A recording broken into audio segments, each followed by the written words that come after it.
Philip sir is actually logging in, and he'll be connecting with us soon. Meantime, we thought we will start the sessions because we're all here to learn and understand the technical session going forward. So may I invite Dr. John Nissen, who is actually a maxillofacial surgeon. He's also MD C-Star, and he's done some fantastic work in maxillofacial surgery, and he will be leading us in his presentation by sharing his insights on reconstructive surgery in maxillofacial. So may I invite him on the stage? Thank you. Thank you. Hi, thanks Shibu. Thank you so much for the introduction, and thank you for this wonderful platform that we're all sitting over here. I know many of you, it's going to be a new experience of the whole platform as such. So thanks 10 times for it, and we won't take long. We'll just straight away go into what is the applications of 3D printing in reconstructive surgery. My role is going to be that. So we will talk about this beautiful technology and how we use it, what are its applications, and then probably a few of the cases that we can show you, which will help you on, and so that you can also get into digital dentistry and 3D technology as such.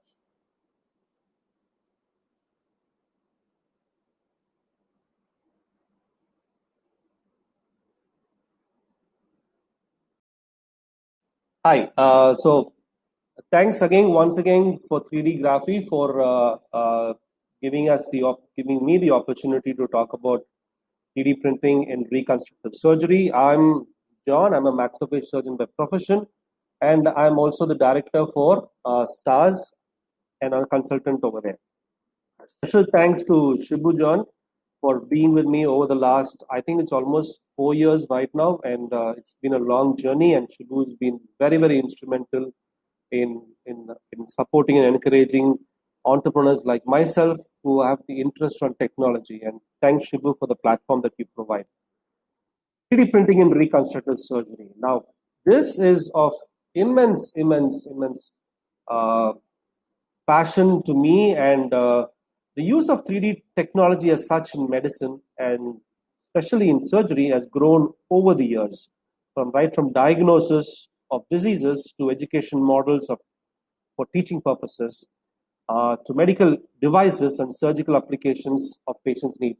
Today we're talking on patient specific. Everything is customized today. You write from customized clothes, customized food, you have everything. So why not your healthcare be also customized? So that's where we come. And I think the biggest advantage of this technology is providing this customization to us at an accessible and affordable technology with 3D printing. Now, in medicine, 3D printing is poised to have an important way in the way in which patients are treated for various conditions. Now, we already have the use of 3D printing for a variety of surgical procedures. Now, over a period of time, in future, you will look at people starting to look at 3D printing as a replacement option also. That's where bioprinting is coming and taking a major role. It's still in infancy stage, but believe me, it's just a matter of time before that also takes over, and we have a good availability of 3D printed organs and organoids. Now, while the use of 3D printing to fabricate scaffold has gone into is for quite some time now, the materials is very important also. Now, many branches are there. We will go into a presentation that you will find it. But reconstructive surgery has been of prime importance because this is one of the branches which started 3D printing right from the early stages. Now, even if you look at it, when Chuck Hall discovered and came up with the concept of 3D printing in 1980s, 83, right from that time 3D printing is of use. So everybody is talking of 3D printing. Today we are at 2020. So what exactly is this 3D printing or additive manufacturing, as in the road of manufacturing? It is a process of making three-dimensional images from a digital file. Now you have a lot of 3D work. I mean, with a conventional printer, you'll just have one slice coming in. Now, if you were to stack it up, that gives you a 3D image. Different branches are there and taking over. Dentistry, for one, has been ruling the roost in customization. I mean, right from the time from the Egyptians to the thousands of years ago, where customized solutions were provided to them with customized teeth and customized processes. I think that's why dentistry is leading the road with respect to custom solutions and in 3D. neurosurgery, orthopedics, plastic, cardiothoracic. Dentistry, like I said, is there. Now, in dentistry, what are the branches that use it a lot? Oral maxillofacial surgery, orthodontics, endodontics is the new kid on the block, but that also is gaining a lot of traction now, especially in the bioprinting research section, implantology and prosthetics. How? Like I said, when Chuck Hall in 1983, Chuck Hall came up. In 1984 itself, you had Varnier and Marsh come up with an article which talks about the three-dimensional CT scan reconstruction images for craniofacial surgical planning. Not just that, cutting, boot stain, and also Tooth and Ellis came up with computerized design processes for orbitocranial reconstruction. This is 1988. Believe me, where are we today? Today we are just, we think in India we're just entering the tip of the iceberg, but this is an old technology. 3D was used extensively. Just that now with the advent of newer machinery, faster machines, now it's becoming more and more accessible.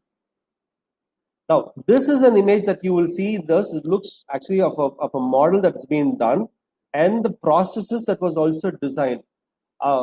Today, we are actually thinking of doing like this, but this was done in the year 1998 itself from Epley and Sedov. So they started using computer-generated patient model for reconstruction.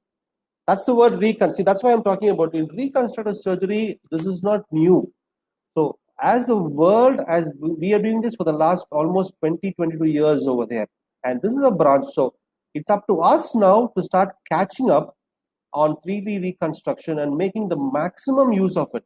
We still have in reconstruction, all of you will know, and most surgeons who are also part of the thing, it's just not one surgery. You end up doing 1, 2, or multiple surgeries for you to get the right exact finish. Now, for function, form, and aesthetics are most critical when you talk of reconstruction.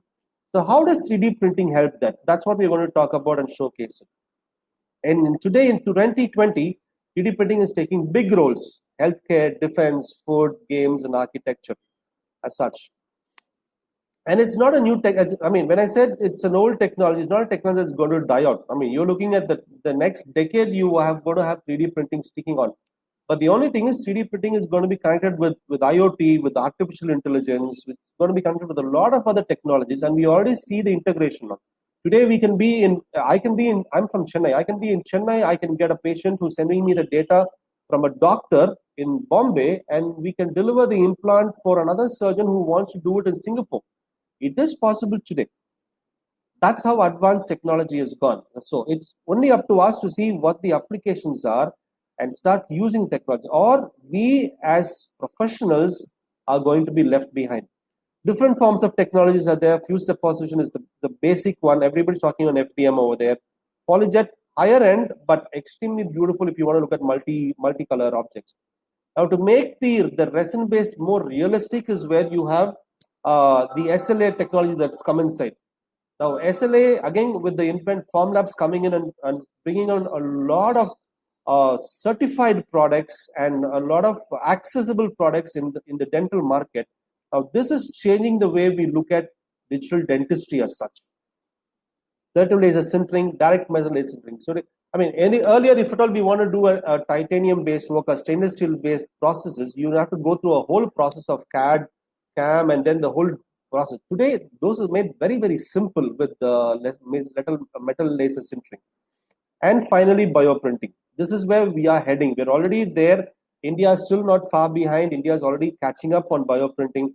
But yes, we have a long way to go, but we're going to get there. So why is 3D technology moving forward? Now, I feel, according to me, 3D technology is going forward because of improved diagnostic tools. I still remember when we were talking on 3D technology in the year 2005, we were talking about slice thickness of 1 mm. Today, we can do slice thicknesses as low as 0.5, and in micro CT scan, you can do it as 0.03 mm. So that's how finer your slice thicknesses has come in. Number 2 is virtual surgical planning. This is changing the game. Earlier, when you talked of 3D printing, it was purely about you taking a scan and then making a model. There was never a chance for us to mold the model. I come from a philosophy of God made man by creating and molding man. He took clay and he started molding it. Only when we are able to start working on an image, working on it, molding it, then what happens? We are able to come up with finer and better refined products. So that is coming because of virtual surgical planning. The ability for us to plan and prepare much ahead of surgery is changing the game.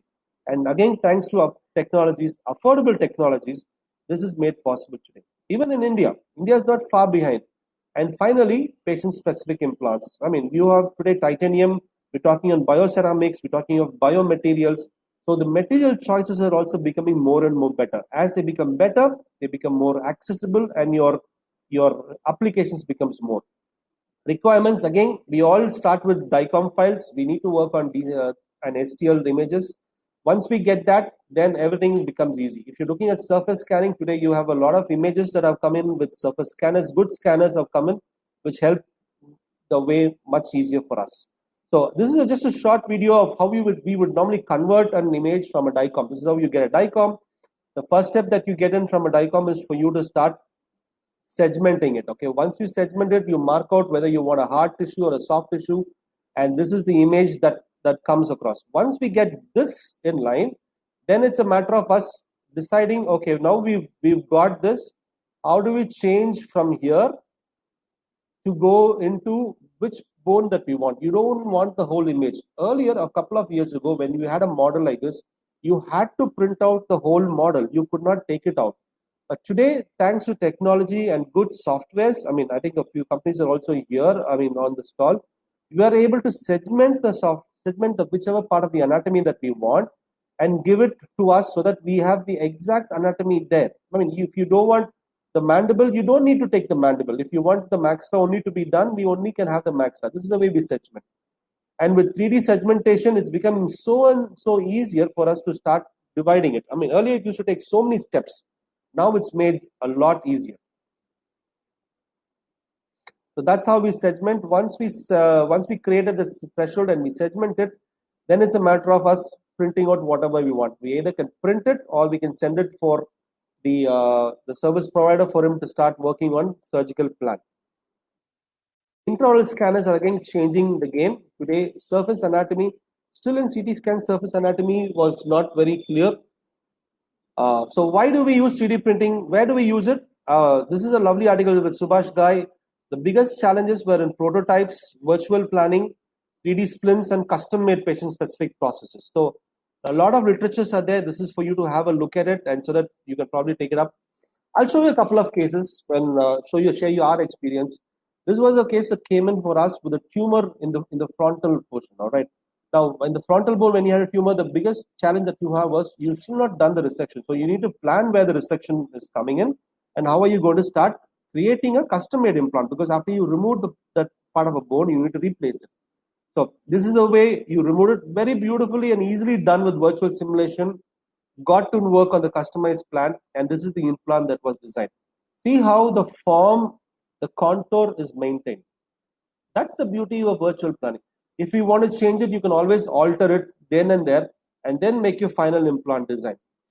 This is another case that one of our very, very earlier cases. I think we did it in 2017 with Dr. Sujoy. I mean, here you had an entire, part of the frontal bone was lost, and also the roof of the orbit was lost. A case like this, how do we work? The biggest challenge that we had was we already had the mesh over there. Now, this had to be taken out. Was it possible? You have two options. One, you remove the mesh, do another surgery, and then you take a scan, and then you start working. But thanks to technology, we were able to segment the mesh directly straight away on one shot. Now you see the biggest defect. Now, once there, then you think of where the implant can come in, design the implant. This is what most people will do. Most surgeons would be very happy with this. But then we realized, because I'm also a surgeon, we realized that this is going to be too bulky for us to place into the OT, right? So how do we start working on it?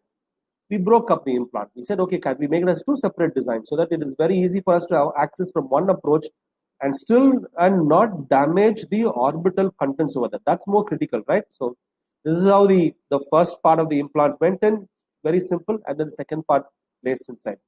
Otherwise, you'll have to really retract a lot of contents, lot of muscle, lot of portions on, especially when you're talking of the orbit, you don't know where you're going to damage. And what's the point of doing a surgery if at the end of the day he's going to lose his vision, right? So minimal intervention, place the implant, and out we come.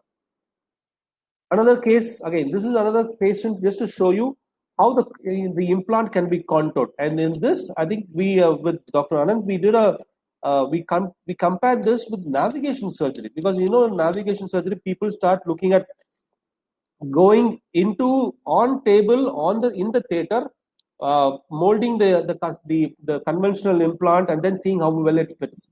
But thanks to 3D technology, your implant is molded and curved the way that you want to.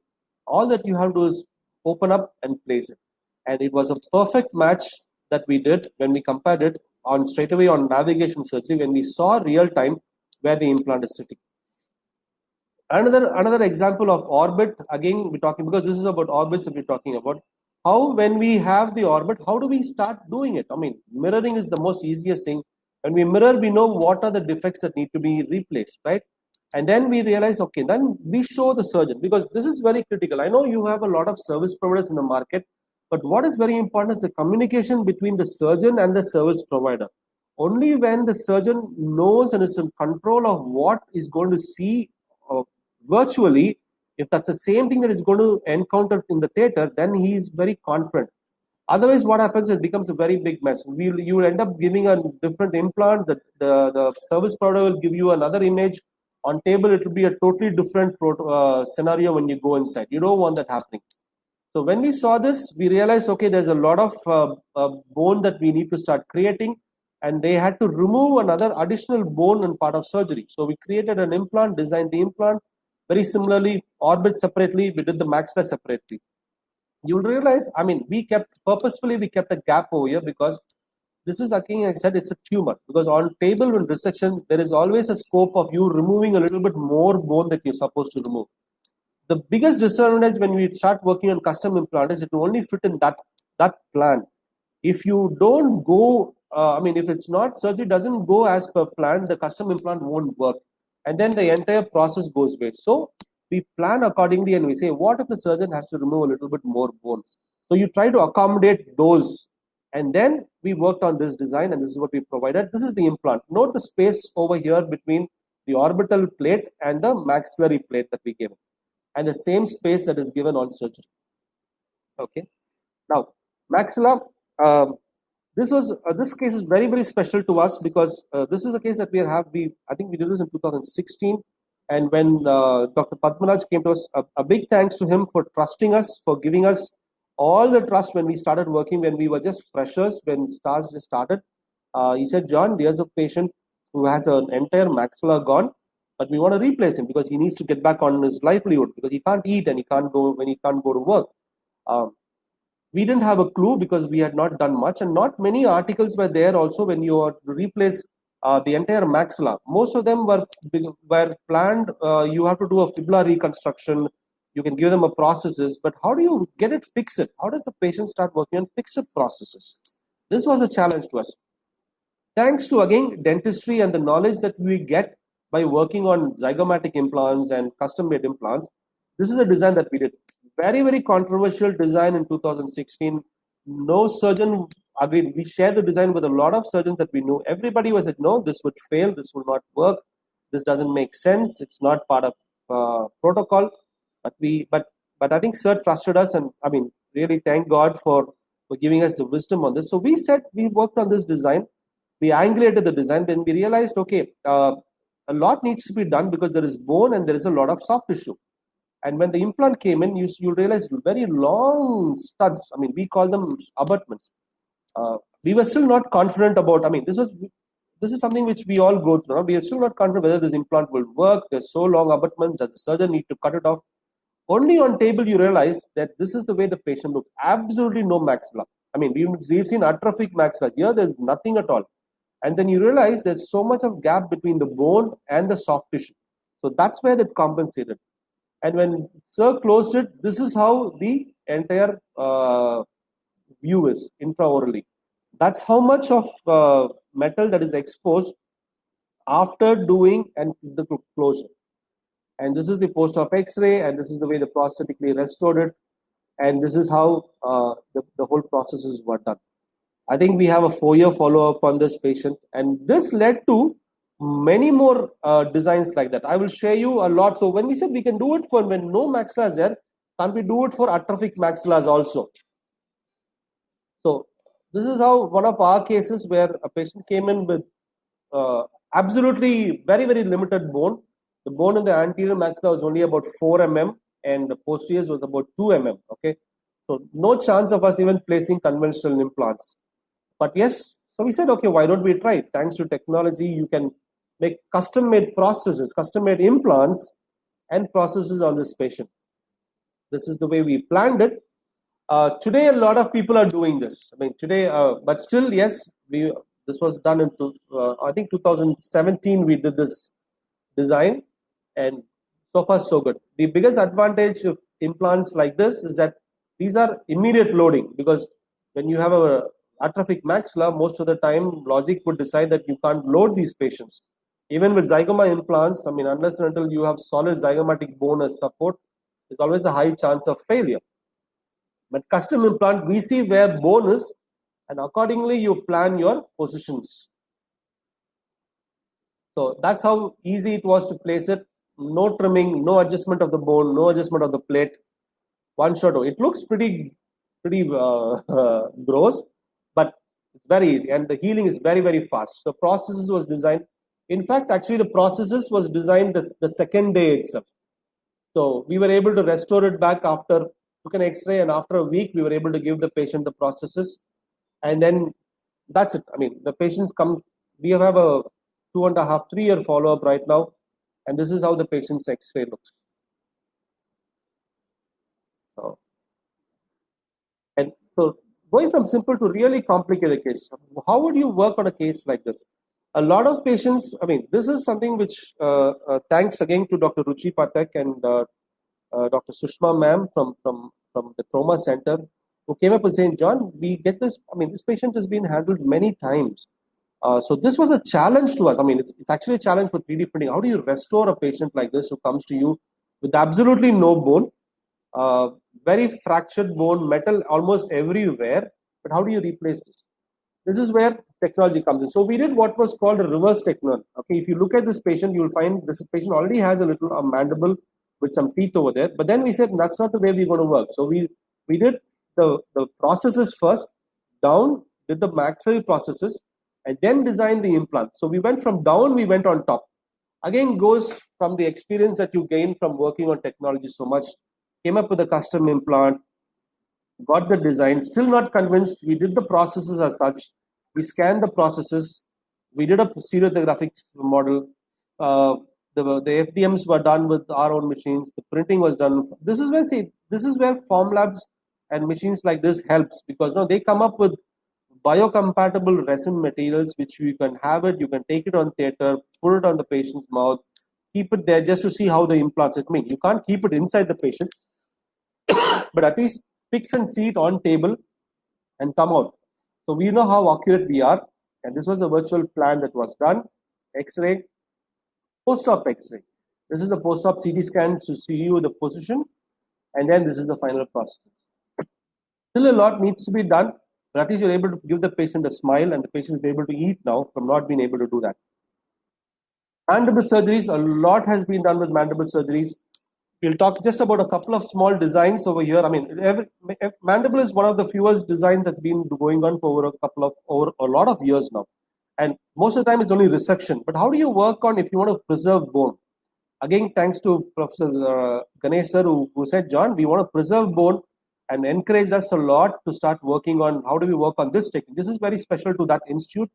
And we came up with a guide. So again, here the communication between the surgeon and us was constant. Okay, we showed him the design.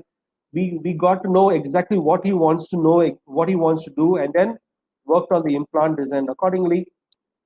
We can show where the nerve was. So all these kinds of images can be seen. The final implant. This is the X-ray. Not just once like this. Today we're working on screw retain processes also. You saw always these studs, but screw retain can also be done. Another case, again, when TM joined a patient with totally no mouth opening. How do you start working on this patient? This is a combination of both orthognathic surgery, virtual planning, and custom-made implant. A patient with no mouth opening, bone fused over there. The entire plan is done. Okay, you start working on what you want to do, and this is conveyed onto the surgeon. You do a gap arthroplasty, remove the part of the bone, separate out the maxilla, move the mandible the way you want to move it, and then advance it, get your plane of occlusion properly, design the implant, and then start working on it. So this is a sequence which today a lot of surgeons are using it for complex surgeries. When you want to do temporomandibular joints, when you want to do bone resections involving maxilla, mandible, cranium, more than two bones are involved, technology helps a lot. That's the implant that was designed. That's the joint that we did. Today at Stars, we not only do custom-made implant, we're focusing a lot on making temporomandibular joints. And I think we've done close to right now about 32 temporomandibular joints. The entire thing is done. And this is made in India. This is not just to show where Stars is. This is to show where India is. We are not far behind in the world. I mean, that's the whole idea behind it. I mean, today what the world or market leaders in Europe or US would do, the same thing we are doing today in India. The only thing is, most of us as dentists, as professionals, need to adapt it much more. And I believe we can do much better. We can take over the world with respect to 3D technology. This is where we are. That's a post-op X-ray, and this is another patient where the entire mandibular frame is restored. So again, I'll just run through this just for you to have a look. So are there only positives? Are there problems? Yes, there are problems. There can be failures because of poor planning. Very common. This can happen. Believe me, this can happen. If you're starting, if you don't have a good team to work with, if you don't have a good planning done, then you will fail. For manufacturing, this is becoming less and less with good machines coming up, good service providers. I mean, I think even Mr. Shivakumar is also here from GE. The top machines coming up from different brands, I think that's also less. Poor surgical execution. I mean, this we can't do anything about it. Whatever said and done, I said, no matter how good your skill is, you need to be trained. How good technology is, you need to have the skill. If you have the skill, this can be limited. It's not about ideas, it's about making ideas happen. The future is in virtual planning and in the OT, augmented reality. The future really is in hands. If 3D technology change everything, yes, it does. I mean, like I said, this was one that we did in Bahrain. We were here, but still the patient we were able to restore. Okay. This is some of the articles that came in the paper from us. Thanks again to Shibu for supporting us as well as possible. Today we work with almost 225 surgeons in 15 hospitals, and we've done more than 275 implants. I mean, even today there's an implant that's being designed. In times of COVID, when most of the hospitals were shut down, thanks again to technology, work is still being done. I mean, we are locked down in Chennai, but there's another part of India which is opened up.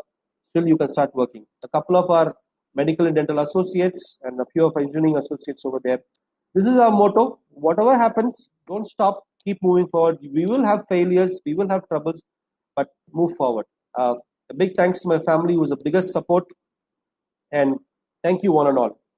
I hope it was an informative.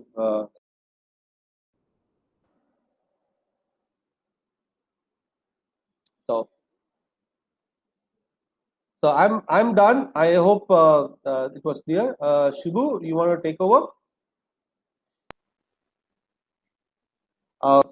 Yeah, Dr. John, thank you so much for your session. It was a detailed session, and I'm sure you have more innovative solutions to offer. I mean, for 280 implants that you have been able to register in your kitty with 3D printing technology is a great achievement, and we wish you all the best. And it was a very innovative and a very insightful presentation, Doctor. Thank you so much. So thank you so much. We'll join you soon. Yeah, thanks.